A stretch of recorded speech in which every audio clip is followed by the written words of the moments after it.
వార్షికోత్సవం సందర్భంగా Meenakshi test tube baby centre Guntur నందు ఐవీఎఫ్ ట్రీట్మెంట్ పై 40 to 50% రాయితీ. నమస్కారం, నేను మీ జాహ్నవి. వారాహి నవరాత్రులు ఈ ప్రత్యేక కార్యక్రమంలో వారాహి నవరాత్రులు మనం ఇంట్లో చేసుకోవాల్సిన సింపుల్ విధి విధానాల్ని మనకి డీటెయిల్ గా చూపిస్తూ ఎక్స్ప్లెయిన్ చేయడం కోసం అంతా ఉన్నారు ప్రముఖ జ్యోతిష్య వాస్తు పండితులు, జ్యోతిష్య వాస్తు శిక్షణ నిపుణులు, లలిత ఉపాసకులు బ్రహ్మశ్రీ నానాజీ పట్నాయక్ గురువు గారు. మాట్లాడేద్దాం. నమస్కారం గురువు గారు. శ్రీమాత్రే నమః. అయితే వారాహి అమ్మవారి నవరాత్రుల గురించి చాలా మందికి చాలా రకాల సందేహాలు ఉన్నాయి. అయితే అమ్మవారి నవరాత్రులు అందరూ చేసుకోవచ్చా? ఎవరెవరు చేసుకోవాలి, ఎవరెవరు చేయకూడదు? ఒకవేళ చేసుకోవలసిన వాళ్ళు సింపుల్ గా ఎలాంటి అంటే ఎక్కువ స్తోత్రాలు, ఎక్కువ మంత్రాలు ఇవన్నీ లేకుండా సింపుల్ గా చేసుకునే విధి విధానం ఉందా అనేది కూడా చాలా మందికి సందేహం ఉంది. గురుగారు, డీటెయిల్ గా ఎక్స్ప్లెయిన్ చేయండి. తప్పకుండా అమ్మ. ఫస్ట్ పాయింట్ నెంబర్ 1 ఏంటంటే, మీరు ఎవరు చేసుకోవచ్చు, ఎవరు చేసుకోకూడదు అని అన్నారు కదా. వారాహి అమ్మవారు అంటే ఎవరో కాదు, వరాహమూర్తి యొక్క శక్తి. వరాహ స్వామి ఎవరు? విష్ణువు యొక్క శక్తి అంటే ఎవరు? వారాహి. అదే లక్ష్మీదేవి. ఇప్పుడు ఈ అవతారంతో ఉంది కదా అనేది ఎలా ఉంటుందంటే, చేసుకోకూడదా, చేసుకోవచ్చా, చేసుకోకూడదా అనే జడ్జిమెంట్ చేయడం ఎలా ఉంటుందంటే, అమ్మ ఉందమ్మ, అమ్మ మిలిటరీలో జాయిన్ అయింది అనుకుందాం. మిలిటరీ డ్రెస్ వేసుకున్నప్పుడు అమ్మ అని పిలవమా మనం? పిలుస్తాం. అమ్మేగా అమ్మేగా. యుద్ధానికి వెళ్తుంది, మిలిటరీ డ్రెస్ వేసుకున్నా, అమ్మ ఇప్పుడు అమ్మని పిలవకూడదు అంటామా? అమ్మ ఎప్పుడైనా మిలిటరీ డ్రెస్ వేసుకున్నా, పోలీస్ డ్రెస్ వేసుకున్నా, డాక్టర్ డ్రెస్ వేసుకున్నా అమ్మ అమ్మే. సీఎం అయినా పిఎం అయినా అంతే. అలాగే ఆ లక్ష్మీ అమ్మవారు వరాహ అవతారంలో ఉంది ఇక్కడ. వరాహమూర్తి ఆ యొక్క భూమిని, ఎవరైతే ఆ యొక్క హిరణ్యాక్షుడు దాచిపెట్టేసిన భూమిని బయటికి తీసుకొచ్చినప్పుడు ఆ అవతారం ఎత్తాలి అక్కడ. ఎందుకు అంటే, చూడండి, మీరు వరాహాలని చూడండి, భూమిని వాసన చూసుకుంటూ తిరుగుతాయి, గమనించండి. ఎందుకంటే దానికి, ఆ అవతారానికి మాత్రం ఆ దానికే భూమిని కనిపెట్టే శక్తి ఉంటుంది.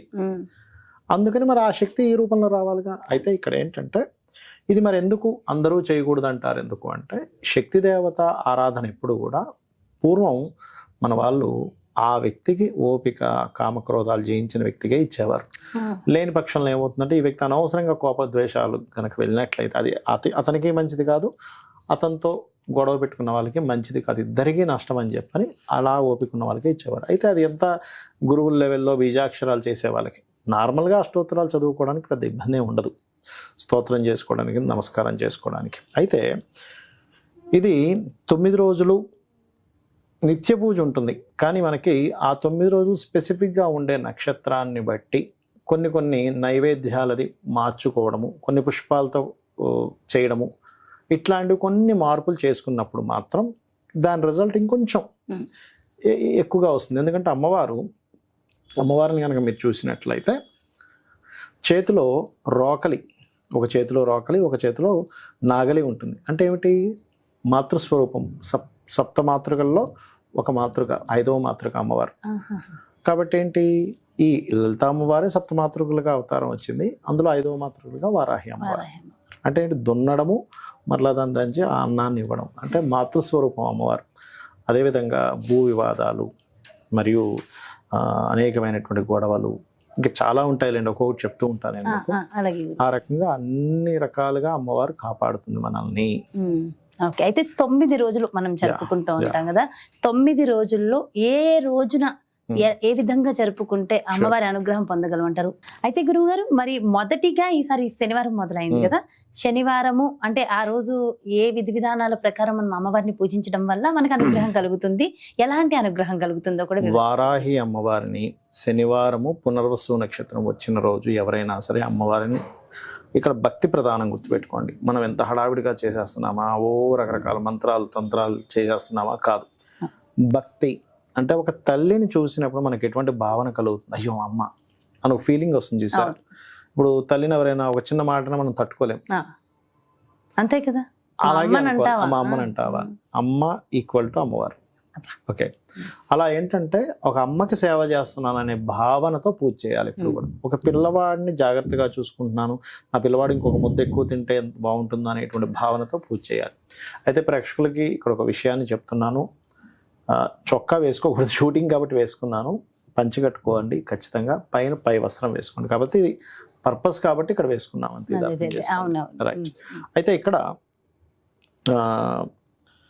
శనివారం రోజు ఎవరికైనా కానీ అమ్మవారి వారాహి మూర్తిని కనుక చేస్తే ఏమవుతుందంటే మొట్టమొదటిగా దారిద్ర నాశనము.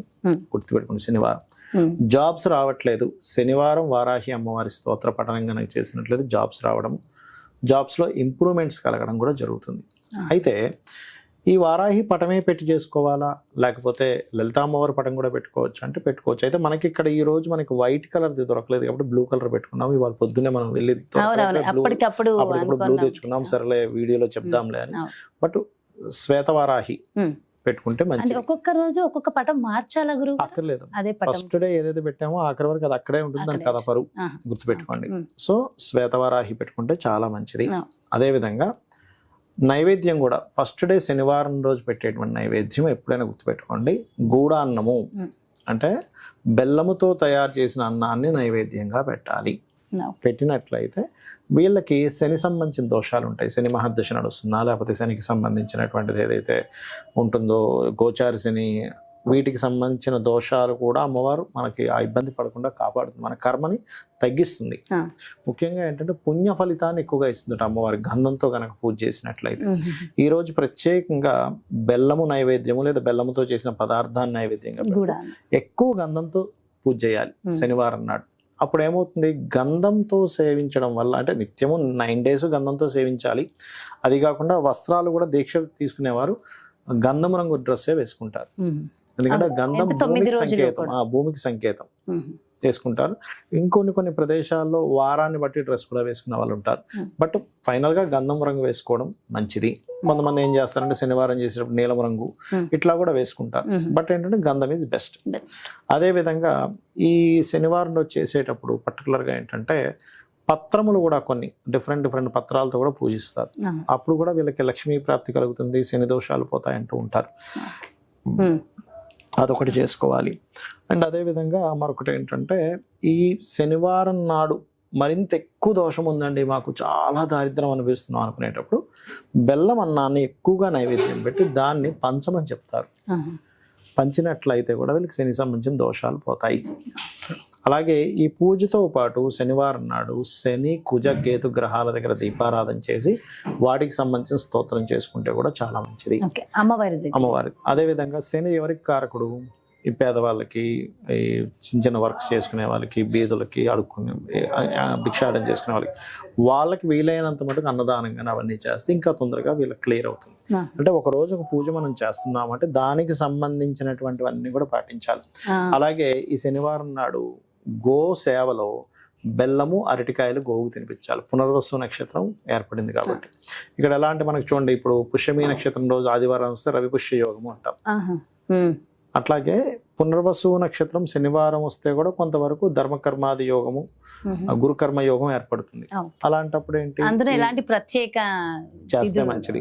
ఇంకోటి శనివారం పూజ చేసేటప్పుడు ధూపం ఎక్కువగా వేస్తారు అమ్మవారికి. ఇంట్లో ఏదైనా నెగటివ్ ఎనర్జీ ఉంటే శనివారం వారాహి అమ్మవారిని పూజించడం వల్ల ఏమిటి ప్రధానంగా వచ్చే ఫలితం అంటే, ఇంట్లో నెగటివ్ ఎనర్జీ ఎక్కువగా ఉంది, చాలా నెగటివ్ ఎనర్జీ ఉందండి, ఖచ్చితంగా అది క్లియర్ అవుతుంది. రోగాలు ఉంటాయి, రోగ నాశనం జరుగుతుంది శనివారం పూజ చేయడం వల్ల. అంటే ఏమిటి, మీరు సంకల్పం ప్రత్యేకంగా శనివారం ఈ ప్రాబ్లమ్స్ లో ఎక్కువ ఇబ్బంది పడుతున్నామండి, అనారోగ్యము, జాబ్ రిలేటెడ్ సంబంధించిన, అదేవిధంగా అన్ని పనులు లేట్ అవుతున్నాయి అనుకుంటున్నా, ఇట్లాంటి వాటికి వృత్తి సంబంధించిన అభివృద్ధి ఇబ్బందులు ఇవన్నీ కూడా సాల్వ్ అవుతాయి. అందుకే నేను దానికి సంబంధించిన దానం, దానికి సంబంధించినటువంటి నైవేద్యం పదార్థం చేయడం అనేటువంటిది ఇంకా మంచి ఫలితాలను ఇస్తుంది. అలాగే గురువు గారు, వారాహి నవరాత్రులు అంటే ఖచ్చితంగా 9 రోజులు దీక్ష తీసుకోవాల్సిందేనా, ఒక్కొక్కరు ఒక్క రోజు చేసుకుంటామండి అని అలా కూడా చేసుకోవచ్చు? అంటే ఒకటమ్మా, ఇక్కడ 9 రోజులు చేస్తే ఇంకా మంచిది. ఇప్పుడు మీకు ఏదో ఒక ఆఫర్ వచ్చింది, రోజుకి ₹1,00,000 శాలరీ అని, 9 రోజులు వెళ్ళాలా, ఒక రోజు వెళ్ళాలా అంటారా? 9 రోజులు వెళ్తానండి అంటారు. అంతే కదా. ఈ పూజ చేయడం అనేది ఏంటంటే ఎంతో పుణ్యం ఉంటే కానీ మనం పూజ చేయలేము. వీలైనంత మటుకు 9 రోజులే చేసేసేయాలి. ఇంకా కుదరలేదు, అనారోగ్యంతో ఉన్నాడు, లేకపోతే స్త్రీలు కొంచెం ఇబ్బంది ఉంటుంది వారికి, ఆ 5 days చేయలేరు, ఆఖరి 3 రోజులు చేస్తారు, లేకపోతే ఇంకోటి ఏదో ఊరు వెళ్తారు, ఆ అవసరం బద్ది, అప్పుడు దట్ ఈస్ డిఫరెంట్ కేసు. ఇప్పుడు మీరు రోజుకి ₹1,00,00,000 ఇస్తామండి మీకు ఈ షూటింగ్ కి అంటే, ఏ హీరోయిన్ వద్దంటాడు. అదే కదా, ఎందుకు వదులుకోవడం, ఒక రోజు ఎందుకు చేయడం, 9 రోజులు చేస్తానండి. దానికంటే కొన్ని లక్షల కోట్ల రెట్లు ఎక్కువ అమ్మవారి పూజ. కరెక్ట్. అయితే ఒకసారి మరి పూజా విధి విధానం కూడా తప్పకుండా. ఇక్కడ ఏంటంటే మనకి ఏ మంత్రము తంత్రము చేయడం రాదు అనుకున్నప్పుడు కూడా సింపుల్ గా చేసే విధానం చెప్తాను. ఎందుకంటే అందరికీ రాదు, నాకు అర్థమైంది. ఎందుకంటే చాలా మంది ఏమంటే నేను వీడియోలు చూస్తుంటాం కానీ అందులో రకరకాలు అంటుంటారు, అది నాకు నోరు తిరగదు, ఆ నోరు చేయాలంటుంది కానీ అలా అనేటప్పుడు ఏం తప్పు పలుకుతానేమో భయం వేస్తుంది అంటూ ఉంటారు. ఇక్కడ ఒకటే మీకు ఇక్కడ చెప్తాను. ఫస్ట్ ఆఫ్ ఆల్ ఏంటంటే ఎప్పుడు కూడా మనం పూజ చేసేటప్పుడు దీనికి ఒక ప్యాటర్న్ ఉంటుంది. మొట్టమొదటిగా గణపతి పూజ చేయాలి ఎప్పుడు కూడా. ఇప్పుడు సహజంగా అయితే శుక్లాంబరధరం విష్ణు అనేటువంటి చదువుతాం, లేదా గణానాం త్వా గణపతి కుంభమామసే అని చదువుతాం. అది రాదు ఉదాహరణకి. అలాంటప్పుడు ఏం చేయాలంటే చక్కగా అక్షింతలు తీసుకొని మొట్టమొదటిగా ఒక చిన్న పసుపు గణపతిని చేసుకొని కూడా చేయొచ్చు. లేకపోతే గణపతి పటం ఉన్నట్లయితే అక్కడ మీరు ఏమీ కంగారు పడక్కర్లేదు. అంటే నాకు గణపతి మంత్రం రాదు కదా, శుక్లాంబరధరం కూడా రాదు కదా అని టెన్షన్ పడక్కర్లేదు. మీరు మనస్ఫూర్తిగా 2 అక్షింతలు తీసుకొని ఓం మహాగణాధిపతయే నమః అని ఇట్లా వేస్తున్నా సరిపోతుంది గణపతి దగ్గర. చాలు. ఓం మహాగణాధిపతయే చేసుకోండి, ఫస్ట్ చేసుకోండి. ఒక చిన్న ముద్దలాగా, అంటే అది గణపతి అని మనం ఫీల్ అయితే చాలు. గణపతి షేపు, ముఖం రాలేదు, దానికి చెవులు ముక్కు అన్ని ఉండాలని రూల్ ఏమి లేదు. ఇది మొట్టమొదటిగా మీరు అర్థం చేసుకోండి. నాకైతే ఇలా గణపతి మీరు సామాన్య ప్రజలు అనుకోండి, అంతే కదా, మీకు గణపతి మంత్రం కూడా రాదు. ఓం మహాగణాధిపతయే నమః అనుకుంటూ ఒక 11 సార్లు ఇక్కడ ఏం సరిపోతుంది. ఓం మహాగణాధిపతయే నమః, ఓం మహాగణాధిపతయే నమః, ఓం మహాగణాధిపతయే నమః. మనసుని పెట్టి మనసుతో చేయాలి. ఇక్కడ ఏంటంటే మనసు పెట్టడం చాలా ముఖ్యం అండి. ఎప్పుడైనా సరే ఏది పూజ అయినా చేసేటప్పుడు మనసు ప్రధానము, భక్తి ప్రధానము. భక్తి మనసు లేకుండా మీరు ఎన్ని మంత్రాలు చదివినా కూడా అది ఫలించదు, గుర్తుపెట్టుకోండి. సో గణపతి పూజ అయిపోయింది. ఇప్పుడు దాని తర్వాత చేయవలసింది ఏమిటి అంటే గణపతికి మనం మొక్కుకోవాలి. ఇలా దీక్ష చెప్తాను. దాని తర్వాత దీపపు కుందికి దీపం వెలిగించి దీపానికి కుంకుమ అద్దండి, దీపం వెలిగించండి.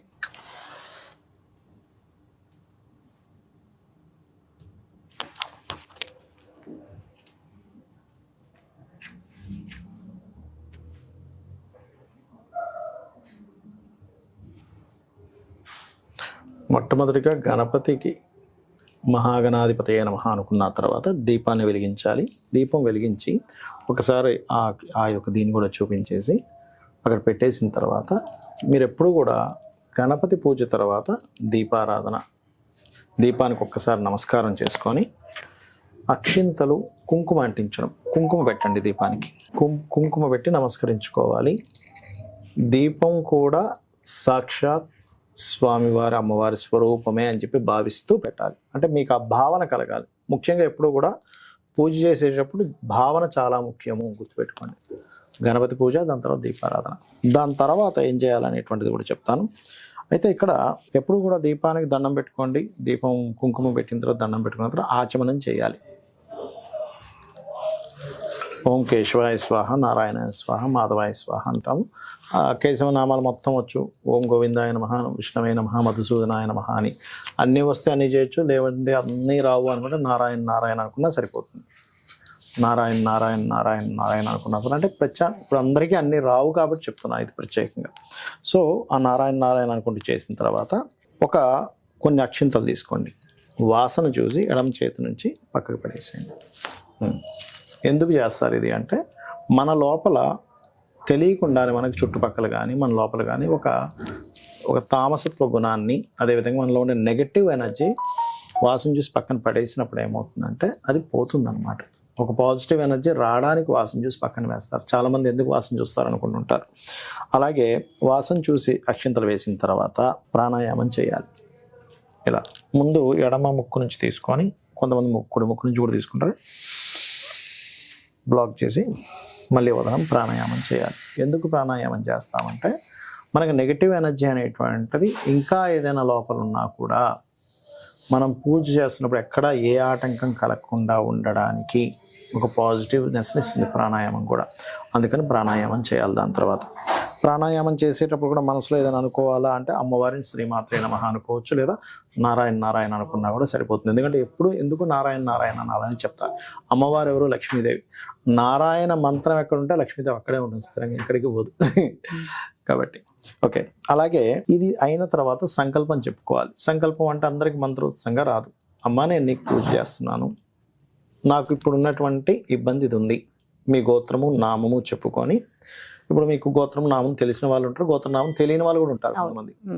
గోత్రం తెలుసు, నామం తెలుసు, నక్షత్రం తెలుసు అనుకోండి, అవి చెప్పుకొని అమ్మ నేను నీకు భక్తి శ్రద్ధలతో నేను నీకు ఈ 9 రోజులు పూజ చేస్తాను, నా మనసు పెట్టి నా శక్తి కొలది నీకు పూజ చేస్తాను, నాకు పలానా సమస్యలు ఉన్నాయి, అప్పులుంటే అప్పులు బాధలు, అనారోగ్యం ఉంటే అనారోగ్యం, ఏముందో చెప్పుకోండి అమ్మవారికి. ఎందుకంటే ఇప్పుడు అమ్మని అమ్మ అని ఫీల్ అయితేనే కదా చెప్పుకోగలుగుతాం. ఇక్కడ మళ్ళీ ఇదేంటండి ఇదేదైనా బిజినెస్ డీలా ఏం అక్కర్లేదు, చెప్పుకొని అక్షింతలు అక్కడ వేయండి చెప్తాను.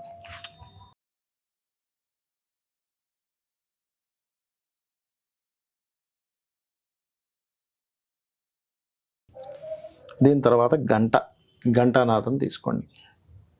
ఎప్పుడు కూడా అందరికీ చెప్పేది ఒకటే, గంటను ఎప్పుడు విడిగా అలా పెట్టకూడదు, కిందన ఒక ఆకైనా లేకపోతే ఒక పల్లెల్లో కానీ గంటను పెట్టాలి, గుర్తుపెట్టుకోండి. గంటను వాయిస్ కూడా మంత్రం ఉంటుంది, కాబట్టి ఇక్కడ మనకి ఏంటంటే అంతా కూడా మనకి మంత్రం రాని వాళ్ళ కోసం ప్రత్యేకంగా చేసే విధానం చూపిస్తున్నాం. అందుకని ఏంటి, వారాహిదేవి నమః అనుకుంటూ గంట వాయించవచ్చు, తప్పులేదు. ఒకవేళ ఎవరికైనా కలశంతో చేసుకోవాలని ఉంది, వాళ్ళకి కలశం పెట్టుకోవచ్చు, వాళ్ళకి ఆనవాయితీ ఉంటేనే కలశం పెట్టుకోవాలి. 9 రోజులకి ఆ కలశం అట్లాగే పెట్టుకోవచ్చు, కానీ ఆనవాయితీ ఉండాలి. ఆనవాయితీ ఉంటేనే. లేదు మా వాళ్ళకి పెట్టాల్సిన అవసరం లేదు అనుకుంటే పటం పెట్టుకోవచ్చు. కొంతమంది విగ్రహం కూడా పెట్టుకుంటారు, విగ్రహం పెట్టుకొని అభిషేకం చేస్తారు. కాకపోతే విగ్రహం పెట్టుకున్నప్పుడు మహా నైవేద్యం పెట్టాల్సిన అవసరం ఉంటుంది. విగ్రహం ఉన్నప్పుడు మరింత జాగ్రత్తగా చేయాలి. కాకపోతే పటం పెట్టుకుంటే సింపుల్ చేసుకోవచ్చు హ్యాపీగా. సో ఇప్పుడు ఈ ఘంటానాదం అయిపోయింది. అండ్ అదేవిధంగా కలశం ఉంటే కలశం పెట్టుకోవచ్చు. ఇప్పుడు ఇంకొకసారి అంటే శాస్త్రోక్తంగా గణపతి పూజ చేస్తారు మళ్ళీ ఒకసారి గణపతిని. అలా లేదు ఒక్కసారి మళ్ళీ మహాగణాధిపతి నమః అనుకుని అక్షింతలు వేసుకోవచ్చు. ఆ గణపతి దగ్గర వేసినటువంటి అక్షింతలను తీసి తల మీద చల్లుకోండి. అంటే మీకు గణపతి పూజ ఎందుకు చేస్తామంటే ఈ పూజలో ఎక్కడా కూడా మనకి ఆటంకం కలగకుండా స్వామివారిని చూడమని చెప్పి మనసులో అనుకోవాలి. అంటే ఈ మంత్రం యొక్క అర్థాలు అవన్నీ కూడా నేను మీకు ఏంటంటే మంత్రం మొత్తం కాకుండా మనకు అర్థమయ్యే భాషలో స్వామి నేను ఈ వారాహి అమ్మవారి యొక్క పూజ చేస్తున్నాను కాబట్టి ఈ పూజలో ఎటువంటి ఆటంకం కలగకుండా నువ్వే చూసుకోవాలి, నువ్వే దిక్కు అనుకొని అక్షింతల పైన వేసుకోవాలి. ఓకే, దాని తర్వాత అంటే ప్రాణ ప్రతిష్ఠ అంటారు. ఇప్పుడు సహజంగా ప్రాణ ప్రతిష్ఠకి మంత్రం అది చేస్తారు. ఇప్పుడు అలా లేదు అనుకోండి, మీరు ఏం చేయాలంటే అమ్మ వారాహి తల్లి నాకు ఆ మంత్రాలు తంత్రాలు ఏమి తెలియవు కాబట్టి నువ్వు ఇక్కడికి వచ్చి ఉంటున్నావు అని భావిస్తున్నాను అని మనస్ఫూర్తిగా అనుకొని వెయ్యండి. అంటే ఏమిటంటే మీ భావన ముఖ్యం ఇక్కడ. అందరికీ అన్ని రాదు కదా, అందుకని వాళ్ళ కోసం చెప్తున్నాను అనమాట ఇదంతా కూడా. ఒకవేళ ఇప్పుడు ఫస్ట్ డే ప్రాణప్రతిష్ఠ చేసాం, ప్రతిరోజు ఇది అక్కర్లేదు, మళ్ళీ నెక్స్ట్ డే అక్కడ అమ్మవారు ఉన్నట్టుగా భావిస్తూ మనం స్టార్ట్ చేసుకోవచ్చు ప్రాణప్రతిష్ఠ చేసినట్టుగా, అంటే ఆల్రెడీ ఉంది కదా అని. అదేవిధంగా మరొక విషయం ఏంటంటే ఆవాహనం. అంటే ఇప్పుడు చూడండి, మన ఇంటికి ఒక అతిథి వస్తాడు, రాండి రాండి అని చెప్పి పిలుస్తాం కదా, అలాగే అమ్మవారిని పిలిచినట్టుగా ఒక ఆవాహనం పిలిచిన ఒక కుర్చీ వేస్తాం కదా, అలా అక్షింతలు చల్లాలి. ఆవాహనం, స్వామి అమ్మ నేను నీకు ఆవాహనం పలుకుతున్నాను అనుకొని చేయొచ్చు. ఓకే, అదేవిధంగా ఆవాహనం తర్వాత కనుక చూసుకున్నట్లయితే ఆసనం అంటే ఒక సీట్ వేస్తాం, లోపలికి పిలిచాము. ఇప్పుడు అమ్మ లోపలికి రా అమ్మ, మా ఇంట్లోకి వచ్చావు తల్లి, నీకు నమస్కారం, మా ఇంట్లోకి వచ్చింది నీకు నమస్కారం, ఇక్కడ కూర్చో తల్లి అని అనుకొని అక్షింతలు వేస్తున్నాం మళ్ళీ. అంటే మీ భావన ముఖ్యం. మీకు ఆ మంత్రం చదివి భావన అర్థం తెలియలేదు అనుకోండి, ఇప్పుడు మీకు ఏమవుతుంది మనసులో, అమ్మవారు వచ్చింది, గణపతిని నేను తలుచుకున్నాను, అమ్మవారు వచ్చింది, ఇప్పుడు ఇక్కడ కూర్చుంది అనేటువంటి భావన కలుగుతుందిగా. అలా అనిపిస్తుంది కదా. దాని తర్వాత పాఠ్యం సమర్పయామి అంటారు మనకు పూజలో. అంటే ఏమిటి, పాదాలు కడుగుతాం. ఇప్పుడు మన ఇంటికి ఎవరైనా గెస్ట్ వస్తే వాటర్ ఇస్తాం, కాళ్ళు కడుక్కోండి, చేతులు కడుక్కోండి అని. అలా ఏంటంటే ఇక్కడ అమ్మవారికి కూడా ఏంటంటే కాళ్ళు కడుగుతున్నాం అనే భావంతో నీట్గా ఉంది. ఈ నీరు అది ఆచమనం చేసిన వాటర్ కాకుండా సపరేట్ వాటర్ తీసుకోవాలి. ఇప్పుడు అందుకే 2 కలశాలు పెట్టమన్నారు. అంటే ఏంటి, ఇలా చూపించి పక్కన ఇంకో గిన్నెలో వేస్తారు, ఇలా చూపించి ఆ గిన్నెలో వేసేసేయండి. అంటే కాళ్ళు కడిగినట్టుగా అనమాట. కాళ్ళు కడుగుతున్నాను తల్లి, నీ యొక్క పాదాలు కడుగుతున్నాను తల్లి, నీ యొక్క చేతులు కడుగుతున్నాను అనుకొని చేతుల దగ్గర చూపించి అలా వేసేసేయండి. అంటే ఏమిటి, మీరు మనసులో ఫీల్ అవ్వాలి అమ్మవారు మీ ఇంటికి వచ్చినట్టు, మీరు పాదాలు కడిగినట్టు, మీరు చేతులు కడిగినట్టు అనమాట.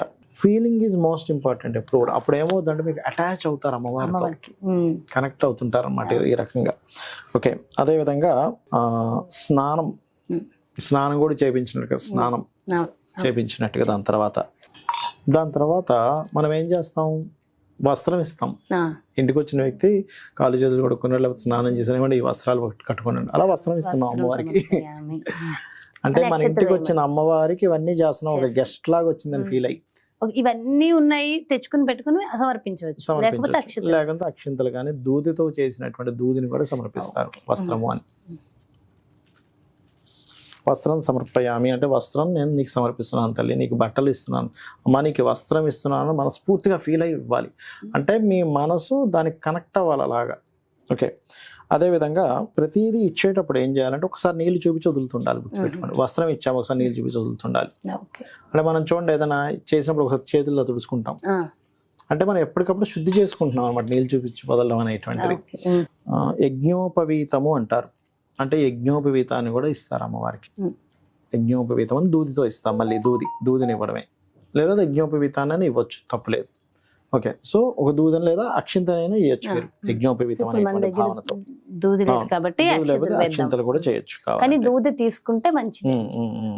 ఇప్పుడు ఏం చేయాలంటే నెక్స్ట్ గంధము తీసుకోండి, ఎందుకంటే అమ్మవారికి ప్రత్యేకంగా గంధంతో చేయాలి పూజ. పొడి గంధం అయితే మంచిది. 108 సార్లు మీకు వారాహి అమ్మవారి అష్టోత్తరాలు చదవడం వస్తే అష్టోత్తరాలతో గంధం వేస్తూ ఉంటారు, వారాహి అమ్మవారి అష్టోత్తరాలతో. లేదంటే ఓం వారాహిదేవియే నమః, ఓం వారాహిదేవియే నమః. ఎందుకంటే మనం ఈ వీడియో ప్రత్యేకంగా మంత్రం రాని వాళ్ళకి ఎవరి కోసమైనా చేసుకోవచ్చు. అలా వారాహిదేవియే నమః, వారాహిదేవియే నమః, వారాహిదేవియే నమః. గంధము తర్వాత ఈ గంధం చేయడం వల్ల ఏమొస్తుంది ఫలితము అంటే పాపము తొలగుతుంది అని చెప్పింది శాస్త్రం. అంటే మనం చేసినటువంటి తెలుసో తెలియక ఎన్నో పాపాలు చేస్తుంటాం, పాపము తొలగితే కానీ మనం ఇప్పుడు చేసే పుణ్యం యొక్క ఫలితం రాదు. గంధం పూజ అయిపోయింది, దాని తర్వాత పుష్పం తీసుకోవాలి. పుష్పాలు తీసుకొని అష్టోత్తరం వస్తే పుష్పాలు, లేదా ఓం వారాహిదేవి నమః అనుకుంటే పుష్పాలతో పూజ చేయాలి. ఓకే, ఈ రకంగా పుష్పాలతో అయిపోయిన తర్వాత ఇప్పుడు కుంకుమ తీసుకొని మొట్టమొదటి వారాహి అమ్మవారి పాదాల దగ్గర బొట్టు పెట్టి పాదాలకు పూజ చేస్తున్నాం అనుకోండి. దాని తర్వాత కాళ్ళ దగ్గర బొట్టు పెట్టి కాళ్ళకి పూజ చేస్తున్నాము. దాని తర్వాత మోకాళ్ళ దగ్గర బొట్టు పెట్టి మోకాళ్ళకి పూజ చేస్తున్నాం, మోకాళ్ళ దగ్గర పెట్టండి పర్లేదు. దాని తర్వాత ఈ ఉదర భాగం కాళ్ళు ఫస్ట్ పాదాల నుంచి రావాలి, పాదాల నుంచి పై వరకు వెళ్తున్నాం అన్నమాట ఈ పూజలో. అమ్మ నీ పాదాలకి నమస్కరిస్తున్నాను అనుకొని పాదాల దగ్గర పెట్టచ్చు. అమ్మ నీ కాళ్ళకి నమస్కరిస్తున్నాను బొట్టు పెట్టి నమస్కరించుకోవచ్చు, లేదా మామూలుగా చేయొచ్చు. అదేవిధంగా అమ్మ నీ ఉదర భాగానికి, నీ యొక్క హార్ట్ భాగానికి, నీ యొక్క భుజాలకి, నీ యొక్క చేతులకి నమస్కరిస్తున్నాను. అదేవిధంగా నీ యొక్క కంఠానికి కూడా పూజ చేయాలి చెప్తారు శాస్త్రం. అదేవిధంగా శంకు చక్రములకి, నీ యొక్క శిరస్సు భాగానికి, నీ యొక్క కిరీటమునకు, నీ యొక్క చంద్రుడికి అర్ధచంద్రాకారం. ఇవన్నీ ఎందుకు ఏంటి అంటే మీరు పాదం నుంచి ఎప్పుడైతే శిరస్సు వరకు పూజ చేస్తారో ఇవన్నీ జ్యోతిష్ శాస్త్రంలో 12 రాసులుగా 12 భాగాలుగా విడిపోతుంది. పాదాలకు పూజ చేశారు, మీకు అనవసరమైన ఖర్చులు ఏవైతే ఉంటాయో వాటిని తగ్గిస్తుంది అమ్మవారు. కాళ్ళ భాగానికి పూజ చేశారు, కుంకుమ పెట్టారు, మీ కోరిక నెరవేరుతుంది. మోకాళ్ళ భాగానికి పూజ చేశారు, మీకు జాబ్ సంబంధించిన ప్రాబ్లమ్స్ తగ్గుతాయి. మీరు ఉదర భాగానికి పూజ చేశారు, అప్పుల బాధలు తగ్గుతాయి. అదేవిధంగా మీరు భుజ భాగానికి పూజ చేశారు, అనవసరమైనటువంటి భయాలు పోతాయి. వక్షస్థలానికి పూజ చేశారు, మానసిక రుగ్మతలు పోతాయి. అదేవిధంగా శంకు చక్రాలకు పూజ చేశారు, మీకు ఉండేటువంటి శత్రుబాధ పోతుంది, దేనైనా పోరాడే తత్వం వస్తుంది. మీ శిరస్సు భాగానికి పూజ చేశారు కుంకుమ పెట్టి, మీకు కిరీట భాగాన్ని చేశారు, పేరు ప్రఖ్యాతలు వస్తాయి. చెవులకు చేశారు, చెవులకు కూడా కుంకుమ పెడతారు. అంటే దారిద్ర నాశనము చెవులకు పూజ చేసినప్పుడు. అదే విధంగా మీరు ఏదైతే ఇప్పుడు కొన్ని చెడు వార్తలు వినడం అనేటువంటిది తగ్గిపోతుంది. ఈ రకంగా దాని యొక్క ఫలితం ఇస్తుంది అనమాట. వారాహి స్తుతి లేదా అష్టోత్తరాలు చేసుకునే వాళ్ళు అష్టోత్తరం చేసుకోవచ్చు, వస్తే కనుక. లేదంటే ఓం వారాహిదేవి నమః అనుకుంటూ చేసుకోవచ్చు. దాని తర్వాత ధూపం చాలా ప్రీతి అమ్మవారికి. ధూపాన్ని చూపించండి. ధూపాన్ని చూపిస్తున్నాను అంటే ఇక్కడ మీరు ఎలా ఫీల్ అవ్వాలంటే సాక్షాత్ అమ్మవారు ఆ ధూపాన్ని అందుకుంటుంది అని ఫీల్ అవుతూ చేయండి. ఎప్పుడైనా గుర్తుపెట్టుకోండి, ఏదో తిప్పేసాం ఏదో ధూపం ఇస్తున్నాం అని కాదు. సాక్షాత్ అక్కడ అమ్మవారు ఉంది, మీరు స్థాపితం చేశారు, అమ్మవారిని అక్కడ ఆవాహనం చేశారు, అక్కడ ఉంది అమ్మవారు, గుర్తుపెట్టుకోండి. కాబట్టి అమ్మవారు ఉంది కాబట్టి అమ్మవారికి పూజిస్తున్నాము అనేటువంటి ధూపాన్ని ఇస్తున్నాము అనేటువంటి దాంతో చేయాలి. దాని తర్వాత దీపాన్ని చూపించండి. దీపాన్ని ఒకసారి ఇలా చూపించండి. అమ్మా నీకు దీపాన్ని చూపిస్తున్నాను అనేటువంటి భావన ముఖ్యమండి. ఇక్కడ ఎప్పుడైనా సరే దీపాన్ని చూపించండి.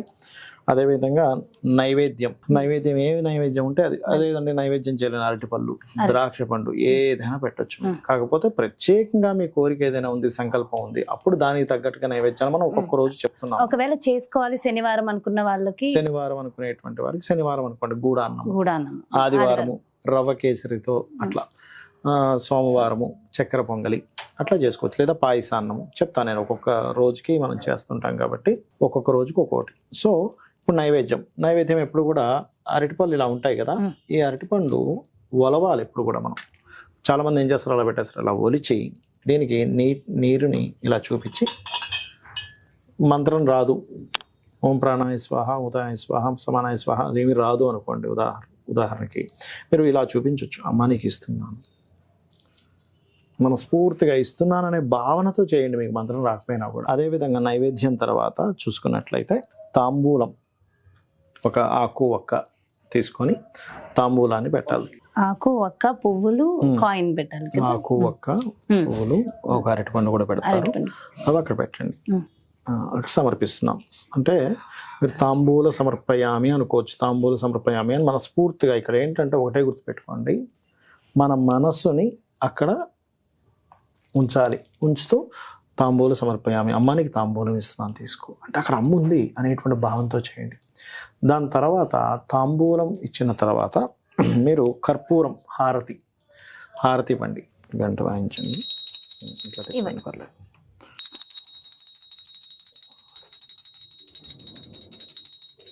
హారతి ఇలా తిప్పిన తర్వాత ఇప్పుడు కూడా వాటర్ ఇవ్వండి.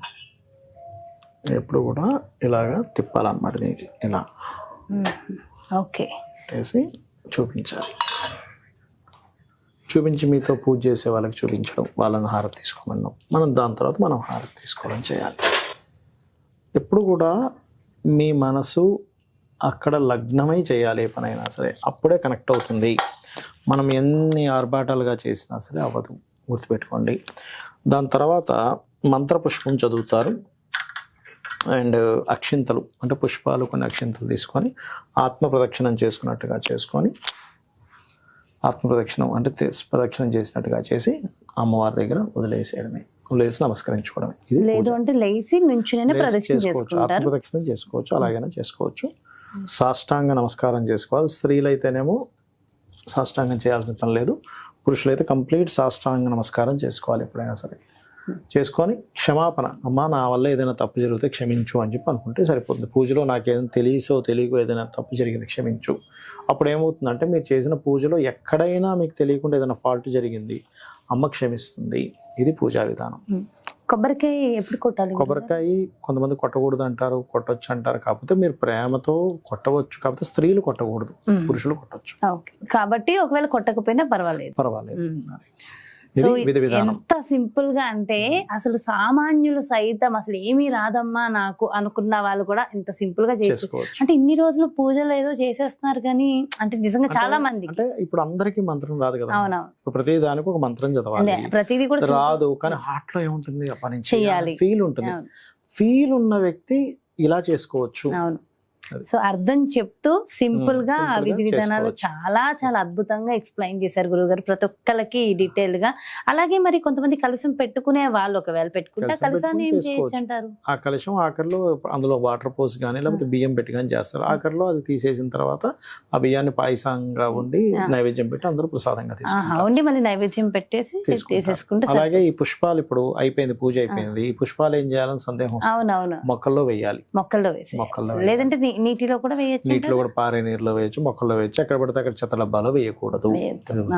సో చాలా చాలా సింపుల్ గా డీటెయిల్ గా ఎక్స్ప్లెయిన్ చేశారు గురువు గారు. ఎంతో సంతోషంగా ఉంది. Thank you so much Guruji. నమస్తే. శ్రీమాత్రే నమః.